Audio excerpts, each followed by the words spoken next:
Halo teman-teman semuanya, kembali lagi dengan saya Satria Jimawan di kampus virtual Ferdi Arifin, KVFA. Kembali lagi bertemu dengan saya lagi ya, di pertemuan ke-7. Dan kali ini kita akan membahas tentang forecasting atau peramalan di dalam kebijakan publik.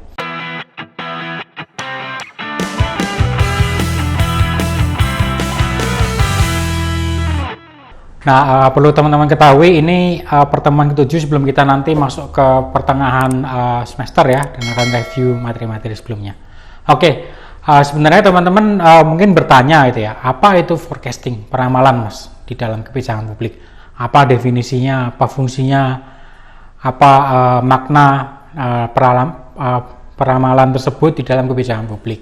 Sebenarnya sama kalau teman-teman melakukan peramalan tarot gitu ya, atau garis tangan, itu sebenarnya sama. Cuman source-nya aja yang berbeda gitu. Kalau peramalan itu kan dari tanda-tanda di tubuh, lalu seorang peramal melakukan hipotesa atau dugaan-dugaan terhadap karakter seseorang. Nah, kalau di kebijakan publik, forecasting digunakan dengan dugaan-dugaan kebijakan publik yang akan terjadi atau efeknya dari kebijakan publik yang diambil terhadap perencanaan atau eksekusi yang dilakukan oleh policy maker. Jadi sama saja sebenarnya bentuknya hipotesa, oh nanti kira-kira kalau kita ambil ini akan terjadi seperti ini, kalau kita ambil ini akan terjadi seperti ini. Mungkin kalau di era pandemi seperti ini teman-teman tahu kalau pilihannya lockdown akan terjadi seperti apa, kalau PSBB seperti apa gitu, kalau new normal seperti apa. Jadi sebenarnya itu dari tarik-menarik antara audit dan akuntabilitas. Di dalam hal ini hipotesa tersebut nanti kebijakannya harus diaudit. Apakah sesuai dengan peramalan yang sudah dilakukan sebelumnya, atau berbeda jauh, atau 50-50 sesuai, 50 perlu perubahan gitu. Maka di dalam proses kebijakan publik itu ada yang namanya penyesuaian. Teman-teman mungkin lazim mendengar dengan yang namanya APBNP ya, anggaran perubahan belanja negara, anggaran pendapatan belanja negara perubahan. Itu lazim karena ketika forecasting di awal itu ternyata di tengah-tengah perlu ada penyesuaian harga pasar atau penyesuaian beberapa harga produksi, mungkin karena pengaruh negara lain, kekuatan mata uang dolar, itu wajar di dalam kebijakan publik. Sehingga audit ini bisa berubah. Akuntabilitas juga seperti itu. Kebutuhan masyarakat itu bisa berubah dari waktu ke waktu. Mungkin sekarang di era seperti ini makanan menjadi utama ya. Tapi setelah ini semua berakhir, pandemi ini berakhir, mungkin kebutuhannya beda. Kebutuhannya adalah kerja gitu, misalnya. Bukan makanan lagi, kebutuhannya pakaian gitu. Jadi audit dan accountability di dalam forecasting atau peramalan ini bisa berubah, tergantung bagaimana situasi yang terjadi. Namanya juga peramalan kan tidak harus 100% benar gitu ya. Ini yang menjadi konflik nilai yang penting, pemenuhan dan pembangunan. Kalau kita berbicara soal akuntabilitas, itu berbicara soal pemenuhan. Bagaimana masyarakat itu memiliki beberapa demand atau tuntutan kepada negara, karena sudah bayar pajak gitu ya. Mereka pengen, ini sekarang kebutuhan kita sekarang ini, setelah bayar pajak, kebutuhan kita adalah pakaian, bukan lagi makanan gitu. Nah ini negara sebagai fungsinya dan pemerintahan itu harus memenuhinya, karena fungsi negara itu seperti itu. Lalu yang kedua, masalah pembangunan, audit tadi yang saya ceritakan tadi. Jadi ketika di awal, kita akan membangun SDM gitu. Kita fokus pada pembangunan digital, literasi digital, startup dan lain-lain. Tapi ternyata di tengah-tengah itu anggarannya tidak sesuai.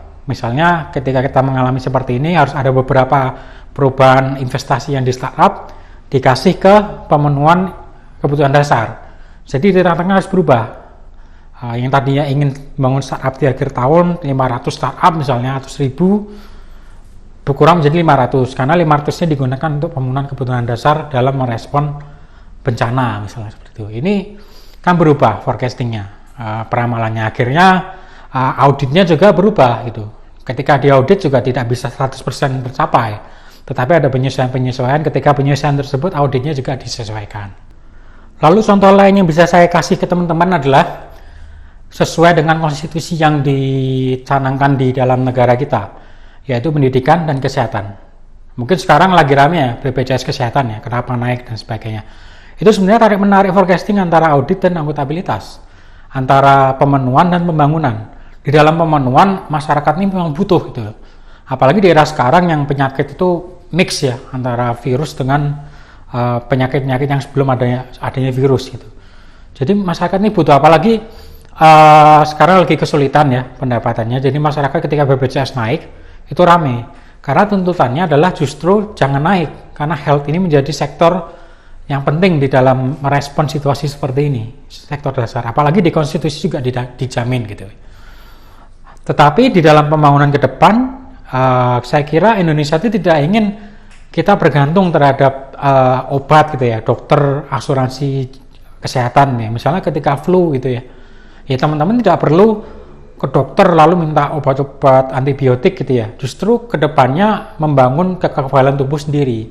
Ini sesuai dengan negara-negara maju ketika akses terhadap dokter dan obat itu tidak mudah.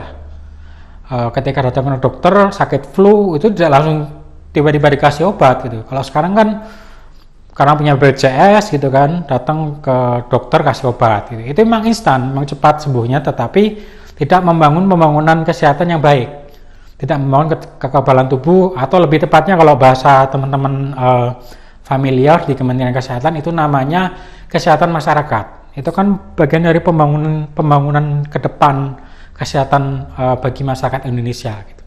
Itu kesehatan. Kalau yang di pendidikan, kita punya pendidikan 9 tahun gitu ya. Di perguruan tinggi juga ada S1, S2, S3. Kalau pemenuhannya kan auditnya itu kurikulum misalnya. Kurikulumnya harus menyesuaikan perubahan yang ada. Kurikulum 9 tahun tentu berbeda dengan perguruan tinggi gitu ya. Kurikulum SD, SMP, SMA bahkan spesifik berbeda. SMA ada penjurusan, SMP, SD belum gitu ya. Perguruan tinggi justru malah ada cabangnya juga, ada yang di sekolah tinggi, ada yang perguruan tinggi. Itu adalah tuntutan dari masyarakat, respon. Tetapi pembangunan ke depan itu tidak berbicara seperti itu. Berbicara soal dari SD sampai SMA itu apa yang ingin diproduksi. Lalu ketika seseorang mengambil kuliah atau mengambil sekolah tinggi, itu apa skill yang akan dihasilkan dan kontribusi apa yang diberikan oleh negara. Makanya sekarang familiar dengan kampus merdeka. Ketika orang selesai di pendidikan 9 tahun, di awal itu sudah merdeka, karena bayangannya antara dasar menengah atas sama perguruan tinggi itu sejalan. Ini kita berbicara tentang pembangunan, bukan hanya respon per tingkatan tersebut. Itu perbedaannya. Untuk selanjutnya challenge-nya. Nah ini peramalan ini menjadi challenge gitu ya, bagi policy maker, baik praktis atau ilmuwan-ilmuwan di bidang administrasi negara, administrasi publik, manajemen publik, kebijakan publik. Ini menjadi tantangan karena kita masuk ke era post-truth. Gitu. Ini sedikit saja. Nah, ini menjadi tantangan karena tadi saya di awal jelaskan bahwa peramalan atau forecasting dalam kebijakan publik itu berbasis evidence atau data. Evidence ini tidak hanya data statistik, tapi juga data kata-kata gitu ya. Misalnya dokumen pembangunan itu kan berisi kata-kata, tapi juga berisi angka-angka kedepannya berapa persen pertumbuhan ekonomi yang ingin dicapai, atau serapan siswa di dalam SMA itu berapa persen, pemberantasan buta huruf, tapi juga statement-statement langkah-langkah strategis yang dilakukan di masyarakat itu. Nah kalau di post-truth ini jadi soal ya, karena kan hal-hal seperti itu tidak dilihat, justru yang dilihat adalah hal-hal yang diserap oleh media, lalu media menggunakan statement yang kadang-kadang mengaburkan esensi dari dokumen tersebut. Ini menjadi soal karena ini juga bertautan dengan literasi dan simplifitas masyarakat. Sekarang literasi di masyarakat mulai berkurang. Masih tetap baca, tapi baca sosial media, bukan baca sumber-sumber terpercaya. Ini kan menjadi soal karena peramalan tadi kan evidence. Kalau evidence-nya aja bermasalah, yang dipercayai ya, kalau bermasalah tidak saya pikir dokumen-dokumen negara atau dokumen-dokumen akademik tentang pembangunan negara, forecasting, peramalan itu banyak. Cuman yang dipercaya publik ini kan bukan itu. Mereka butuh sesuatu yang simple, ringkas, dan dipublikasikan melalui Google atau mesin pencari yang lain gitu ya, dan juga YouTube, sosial media gitu. Nah ini menjadi soal karena terus forecastingnya kan agak kehilangan esensi gitu ya. Padahal sesuatu yang rumit itu memang memang kita berbicara pembangunan secara besar itu memang sesuatu yang rumit gitu, bukan sesuatu yang simpel gitu, butuh effort. Ketika itu disimplifikasikan akan kehilangan esensi dan nilai. Ini menjadi challenge bagi kita semua, khususnya bagi teman-teman yang bergelut di bidang sosial humaniora. Tetapi di samping punya challenge, kita punya prospek yang cerah. Karena sekarang makin inklusif. Semua pembangunan audit itu makin inklusif, makin bottom up dan makin melihat ke lapangan gitu. Jadi kalau sekarang kita berbicara definisi, kita berangkat dari bawah. Makanya buku-buku itu banyak diproduksi atau jurnal diproduksi dari riset-riset yang dilakukan di lapangan atau melalui online juga, big data itu juga bisa dengan penggunaan teknologi. Jadi semakin mengkerucut ke evidence gitu. Dan ini real kan, tinggal bagaimana kita memproduksinya menjadi sebuah post-truth atau truth gitu. Kalau truth kita memang mengikuti kaedah-kaedah penulisan yang benar. Kalau post-truth bungkusnya itu yang menjadi industri dan cukup hanya untuk share, klik, like, share gitu, tapi bukan untuk dibahas atau diimplementasikan menjadi sebuah aksi. Saya pikir cukup sekian ya, nanti bisa komen teman-teman, dan saya ingin sedikit highlight untuk ke depan.